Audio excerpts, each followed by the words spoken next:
Kenshi is unique. Why am I still playing after all these hours? To see those characters of mine grow, struggle, triumph, and yes, sometimes die. Like watching a world breathe on a macro scale. Even though under the hood, much of Kenshi is actually quite static. The motions of player-driven characters combined with observations of the player give the game a semblance of life. And for my entertainment, the ability to conjure that feeling of life combined with attachment to the outcomes of those characters' lives is what really keeps me hooked. I thought about doing a challenge run. I thought about imposing restrictions on myself for the content, or maybe heavily modding the game, but honestly, none of that really appeals to me, in the sense that I'm not sure it would increase my personal enjoyment of the game. I'd rather go in open to what possibilities the game already has this time, and see what comes up. I only plan on editing one Kenshi run this year. Kenshi can be a long game, and with the slowdown caused by time spent editing the footage, this run could conceivably stretch out to occupy a few real-life years of time. Whether I take it that far partly depends on my continued enthusiasm for the game, and partly on how well the series overall is received by the viewership.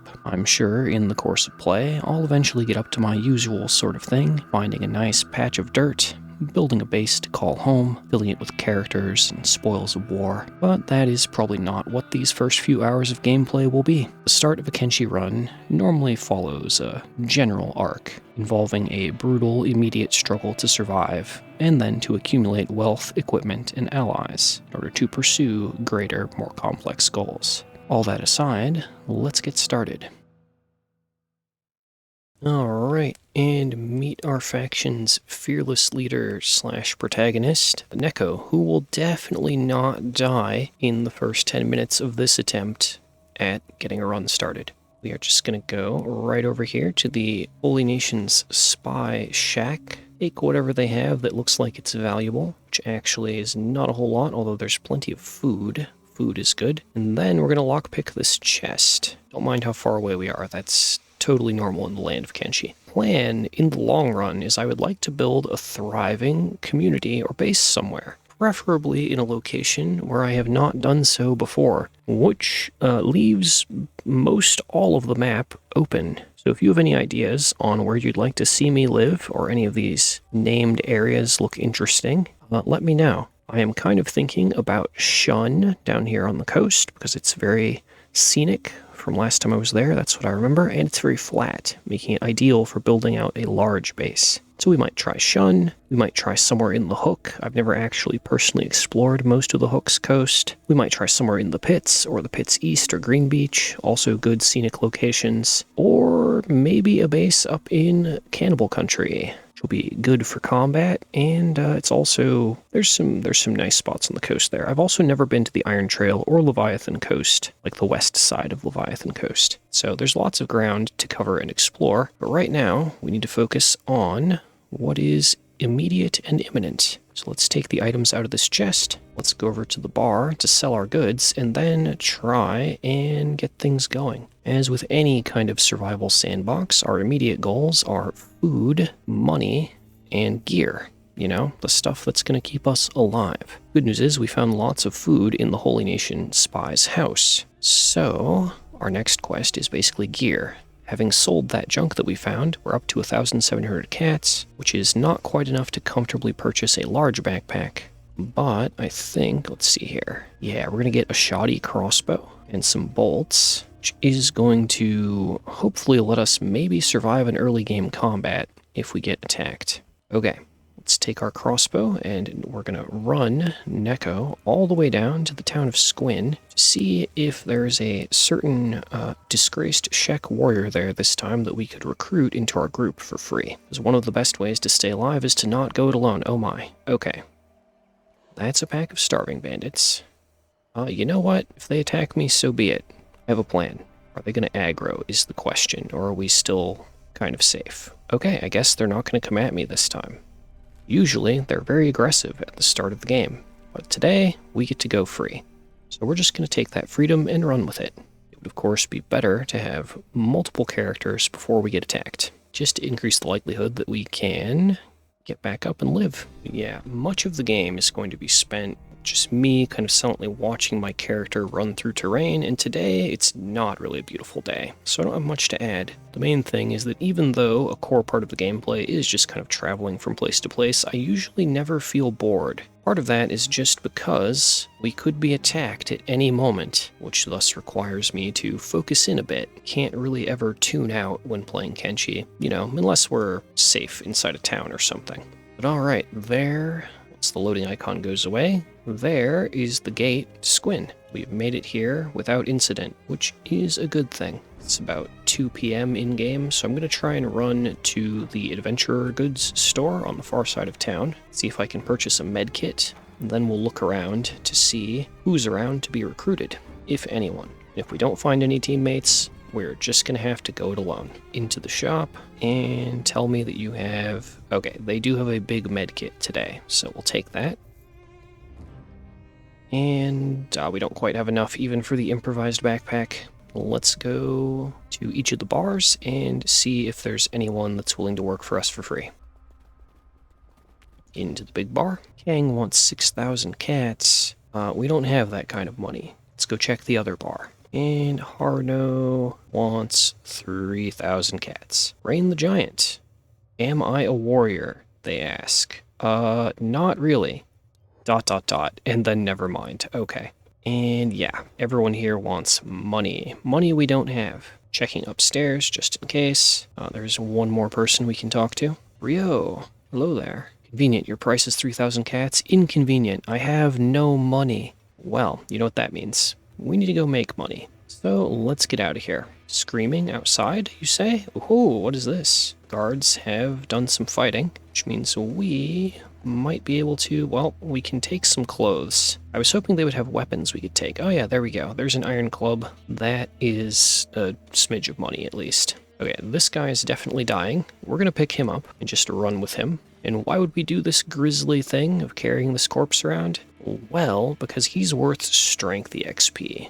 Whenever you're overburdened, you gain bonus strength EXP. Whenever you're carrying someone, you gain even more. So we're going to take him with us for a while and just carry him on Neko's shoulders so that we can get stronger. And I suppose at this point it would be a good time to talk about the run. Again, I would like to make a fully fledged functional town. That's kind of the long-term goal. So as I play, I'm probably not going to be reloading my save very often. I don't really like to save scum Kenshi, because I feel like that ruins the kind of stories the characters get into, makes it less impactful. So I'll only be reloading my save if a character gets like permanently stuck on terrain, or maybe in the event of other glitchiness, but that is about it. If we die, we die. If we lose some people along the way, then we will just have to honor and remember the fallen. And whatever happens, happens. We're up to 2 points of strength. Glorious. So, where are we headed now? Well, we're going to travel east over to this crossroads. There should be a little trading station there with a skeleton doctor, and that doctor has, shall we say, a certain valuable inventory, and he doesn't run very fast. So that's going to be our source of early game cash, at least in the immediate sense. And then with some money in our pocket, maybe we can buy some armor or hire some more people, or both. First, we have to get over there without dying, and that is going to be the challenge. Good news, the weather cleared up, so you can actually see over yon planet around which the moon of Kenshi orbits. I think even with the old graphics, it looks quite nice. And you may have noticed in that frame, just over the top of the hill there, is some kind of fortress that should be a ruined Holy Nation base, and from there, we may be able to grab some additional weapons and stuff, whether to use later or to sell. So let's keep running. Strength up to 4. And yes, we are still carrying this guy on our shoulders. Yep, there it is. Holy Nation military base. Right there. And there are a few weapons in there. Holding down the Alt key to see any items. We're just going to grab that flesh cleaver. Ninja blade. We'll grab some of the other smaller things just to sell them off for pocket change. Grab a ninja blade. Grab a mercenary club. And of course each of these items further adds to Neko's encumbrance and is going to feed back into more strength gain. And there's the planet at night. Doesn't that look nice? Alright, let's keep moving. We are almost to the trading outpost. Gotten close enough, the way station has appeared on the map. That is our destination. Just gotta go down into this canyon and then back up. So far, I haven't run into anyone, which is definitely a good thing. Again, this may not be the first run of the day, and hopefully it will be the last one that I'll have to try and start. Man, getting started in Kenshi can be really brutal. Characters are just so frail when they have no stats and no gear, which, you know, is as it should be. Okay, we're sneaking now. There's that group of people over there on the left, which could be cause for concern. Oh, those are escaped Holy Nation servants. Okay, that's not actually a cause for concern. That's the one group, I think, in the border zone that won't attack us on sight other than the nomads. We might encounter wandering squads of... Oh yeah, we're almost here. There we are. There's the gate to the way station. Let's just carry our friend all the way up there. All right, and we're here. Put down our training weight and leave him there for now. Let's go into the bar, talk to the vendor. Just gonna sell those items to him. Okay, and that gets us up to 800 cats, which is enough to buy a scavenger bag, which I think I do want. Let's take that, open it up, and into our bag, we're gonna want a bedroll. We have just enough to buy one. Let's grab that, and then move our items over into the bag. And I did say we were gonna make some money here, and now I'm gonna show you how. So if we go past the construction shop there, go around back, there's this place, which is the robotics shop. We're going to sneak, we're going to walk in to the front here, and pause before the icon turns red. Now, as I'm probably going to say numerous times in this series, Kenshi is a game where you have to choose the level of exploit you want to use when you play. I am okay robbing the robotics shop guy to fund more interesting adventures. So we're paused, we're stealthed, we're going to right click on that chest of goods. We're just going to right click on items like this and keep failing to steal them until eventually we do steal them. There we go. Bam. Economy arm gained, sale value 780. So we're going to clean him out by stealing all the stuff in these easily accessible chests. Just do that real quick. Grab the repair kits. Repair kits are probably the best value, generally, unless he has really rare limbs, which is rare. Alright, last box here. Economy leg, then more repair kits. Nice. Alright, our inventory is full of tech. So now we're going to issue a move order behind the door and unpause. Our character's going to run there. Oh, he's not even going to chase us. Look, he's trapped behind his bed today. Let's just walk away. Now this works because the skeleton is from the Skeletons faction. The other people here are from not the Skeleton faction. They're all tech hunters. So they don't care that a Skeleton faction member got robbed. That just works out in our favor. Right, talk to the vendor, and we're just going to sell off all these limbs and a bunch of these kits to the vendor until we've cleaned out his money. There we go. That's 15k. Let's go over to the bar now, because each shopkeeper only has so much money per day they will spend, and we'll sell off all but one of the repair kits here. We'll keep that repair kit in case we need to patch anyone up, myself included. So now we have 22,000 cats. We have more than enough money to get some recruits if there's anyone here that we can recruit. That's kind of the question. Let's grab this guy. You'll never get tired of this air, gritty, dry, and oh so sweet. Nothing like the air in the mines. Oh no, he escaped from a terrible place. He wants, you guessed it, 3,000 cats. We're gonna hit randomize a few times to change up his identity. Bam. Oh, he's got the anime hair. Perfect. Alright, Shibata, welcome to the team. Let's stick him over there for a second and see, is there anyone else we can recruit? How about this person here? Sako, an engineer. Yes, welcome to the team. We're gonna hit randomize a few times, and we've got her. Alright, lastly, is there anyone upstairs that we can recruit? Let's go up top. Alright, we have a hiver who can build walls. That's very interesting. Alright, Kaname, welcome to the team. And lastly, this person, Chiba, who wants 3,000 cats. Okay, so that's all of our funds spent. And just like that, we have a full squad. Question now is, can we keep all of them alive and fed? So we're going to go here and go squad 1. We're going to make a new squad, and we're going to call that Way Station Squad. And we're going to demote Kaname the Hiver to the Way Station Squad. Why would we do this? Well, the shop inventory refreshes every 24 hours. So we're going to give him a backpack, some food, and Kaname here is going to be in charge of robbing that robot of his stock every time that it restocks. Which I know sounds silly, but that's just Kenshi economy. So we'll put him here on a chair so that he reduces his hunger rate further. And I'm going to get the rest of the squad configured with their orders. We're going to have all of them follow Neko. There we go. And we're going to go into the merchant here and just make sure that everyone has... Oh, he only has one first aid kit for sale. That's terrible. And some of our guys spawned with first aid kits, but not all of them. That is super awkward. Okay, well, I guess we're not going to worry about that. We're going to grab some more meat, and we're going to put a bedroll in everyone's inventory, like so. And with Hisako, she has a wakizashi, which is really not a great weapon in Kenshi terms. It's too short, so she'll miss swings. So we're going to trade that out for an iron club, just so she has something a little better. So everyone has their bedroll. Everyone has a med kit. Oh no, they do have tiny med kits. I see them now. I just missed it on the first look. So we'll get Kaname a tiny med kit, and everyone else has a med kit of some amount. Good enough. All right, we're going to grab 2 more packs of bolts for Neko. And now we're going to move out. We've got the squad together. We have one very criminal hiver who's going to keep us supplied with money. And here's the team as they stand. Trying to get them all to stand in a lineup. There we go.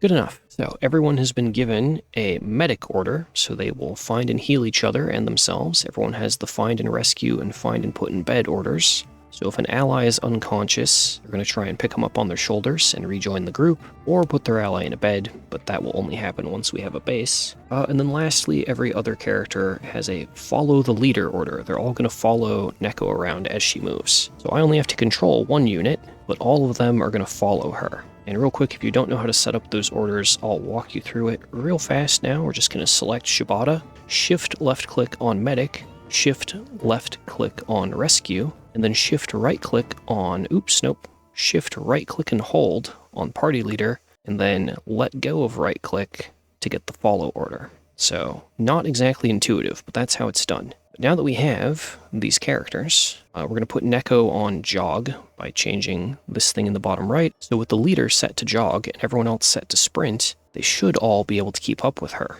especially since she has the bag, which additionally weighs her down. We're going to go back to the ruined Holy Nation military outpost to get those weapons we saw so that everyone can have something a little better than a stick or basic katana. Then we're going to go from there.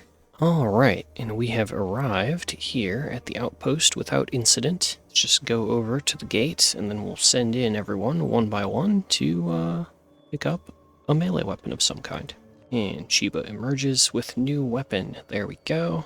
So now everyone has something. Long cleaver, desert saber, or horse chopper, rather, and long cleaver. We have our weapons, and that's as good as that's going to get. I'm kind of surprised that we haven't gotten into combat yet, or been accosted by starving bandits. But we are officially out of food in the communal backpack. So it's time to go to town. We are going to try and go right back over to Squin. That is the plan. And try and purchase some cheap food.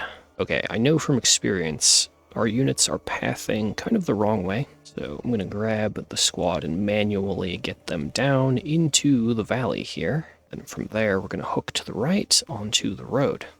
Perfect. And that should get us moving in the correct direction back towards Squin. Of course, now that everyone is carrying a heavy piece of metal, we're not all moving at the same speed. I occasionally need to stop and let everyone catch up to squad leader Neko. Alrighty.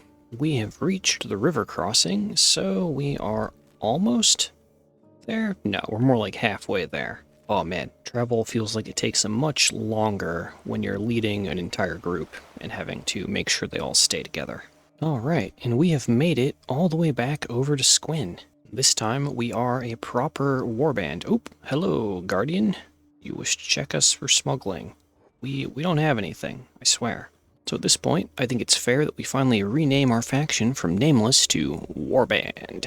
So that's what we are right now. Although just saying warband doesn't really sound right, so we're going to be the warband. And we are here first for food. So let's go over to the bar, the inn, talk to the proprietor, and go ahead and grab as much food as we can carry. Just going to buy the dried meat because that's what's cheapest, and it comes in very small packages, so it can easily be shared out with everyone. We've done that, and we're going to go down to the other bar and do the same thing. We're going to clean them out of food because we have some traveling to do ahead of us. Let's go in here, slide around, okay. And more food. Okay, we're going to keep a bit of money, but that's a lot of meat. That should keep us for a while. I think, yeah, these are all The same recruits that were here before. Who would have thought? And I don't have 3,000 cats to recruit any of them, so that's just going to be how it is. Okay, so with our remaining 1,000, there's kind of some hard choices to make. We could try and get armor, or we could get bags and stuff to hold more loot, and I think we're going to try and go for armor. So, this is the way up to the armor shop. Raise your sword, prove your worth if you're to set foot in my kingdom, Flatskin. No, Warrior Shek, we're just going to ignore you. We're not going to fight you for no reason, sorry. Okay, so now we have the armor store with a bunch of cheap armor, and standard quality gear runs to over 1,000, so we are looking for like the shoddiest, the worst, like these bad drifter pants, shoddy armored faceplates. So let's just try and get as much. Oh, you can't afford that. No, we're already too poor to even afford some of the worst quality armor.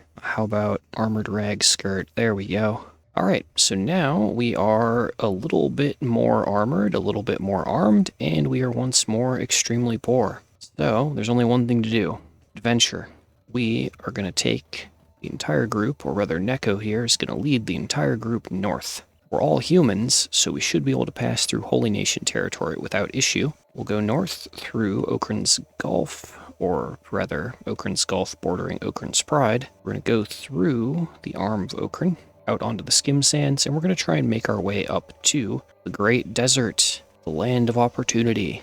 Mainly because there are a lot of different warring factions there, and I don't really feel like hanging out in the border zone for 10 hours, as I have done in the past on a playthrough. So, kind of want to try something different, so we're going to go up there and see how it goes. Of course, we may get into trouble along the way, there's no telling, and that may cause the plan to derail or change. But that's the intent. We're going to go try and start out our adventure in the United Cities territory. Anyway, we have a long walk ahead of us, so I'll just tag you guys in if anything interesting happens.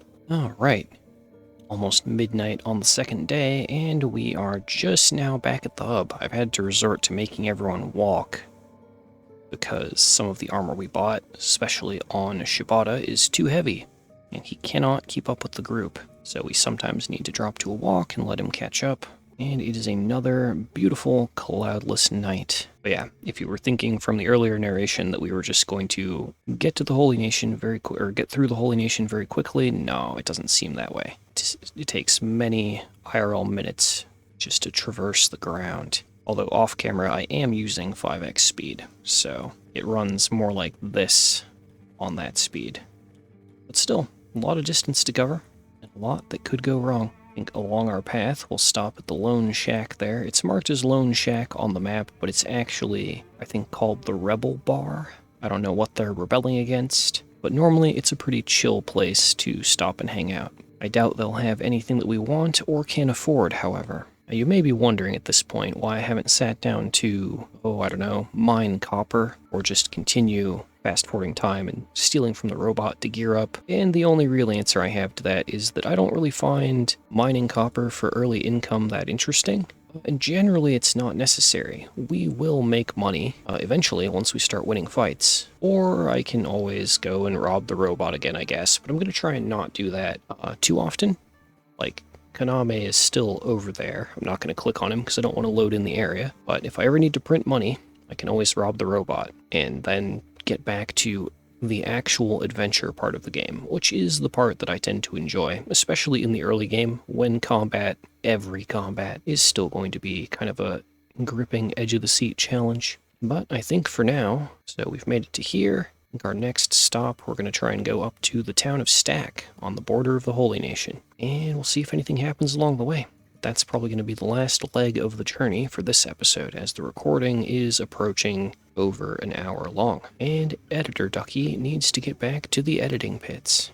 Alright, we've gotten close enough that Stack is marked on the map, as is that bandit camp, which I will of course want to avoid. Where are those guys? Oh yeah, see their campfires way over there? There are our guys there on the bottom part of the screen, making our way across. Good stuff. We're not going to autopath anywhere near them. Ooh, hold on. Up ahead. Do you see them moving there? Right over here. Oop, loading. Those guys. Those are slavers. Slavemongers is the specific faction. And if they spot us, I think you can guess how that's going to go.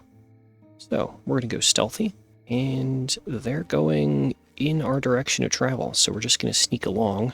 Find them, maybe? Or maybe we can hook left up this hill. Yeah, we'll go left up this hill. Oh no, they're turning around. Keep running, keep running, keep running, keep running. That's not the kind of early game I want to play.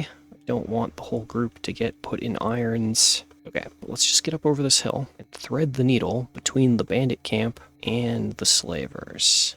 Yeah, just like that. And of course, it's amazing that this works at all, given that none of our characters have any training in stealth at this stage. But we've done it. Mainly because we're under cover of darkness. It's nighttime, so that makes stealthing around quite a bit easier. Alright, we're just going to try and get to stack. That's the plan. I think we're just going to stay stealthy for the whole time, even though it does slow the group down a bit. We're still gaining stealth EXP, or we were until a second ago. But caution first, caution first. That's a group of Holy Nation soldiers over there on the road. Kind of just moving slowly. We don't really need to worry about them. Whoa. And that's a group of escaped servants that are getting into combat right in front of us with the Holy Nation. Okay, let's just skedaddle on past that. We don't want any part of that combat. I don't want to aggro the Holy Nation outlaws as a faction, so we'll just let the paladins take care of it. Okay, it's daytime. There is no further point in sneaking, so we're just going to walk in. The town of Stack lies just ahead of us. I have many fond memories of spending my early game here, although we're not going to be doing that today. Oh, hello. Hello, High Paladin. Study the scriptures, meditate on them, etc., etc.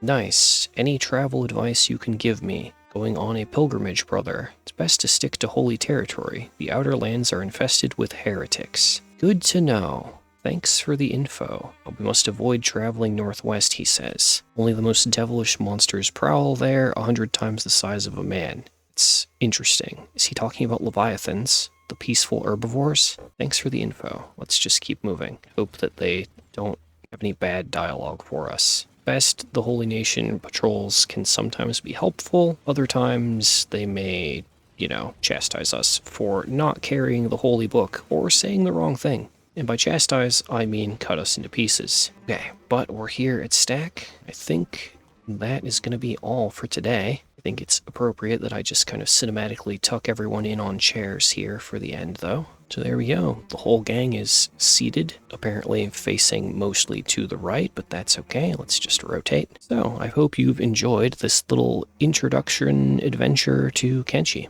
I intend to continue playing the run for a bit at least.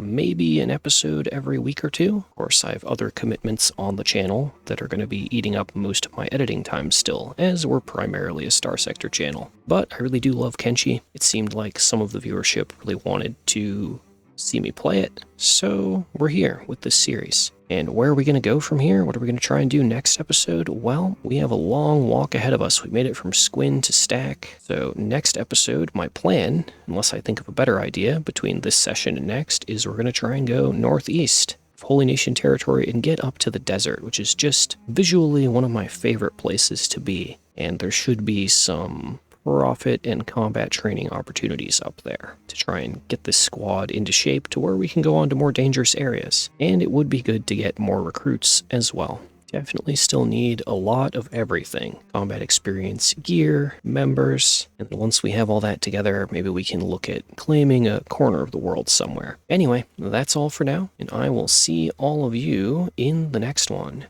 Have a wonderful day, friends.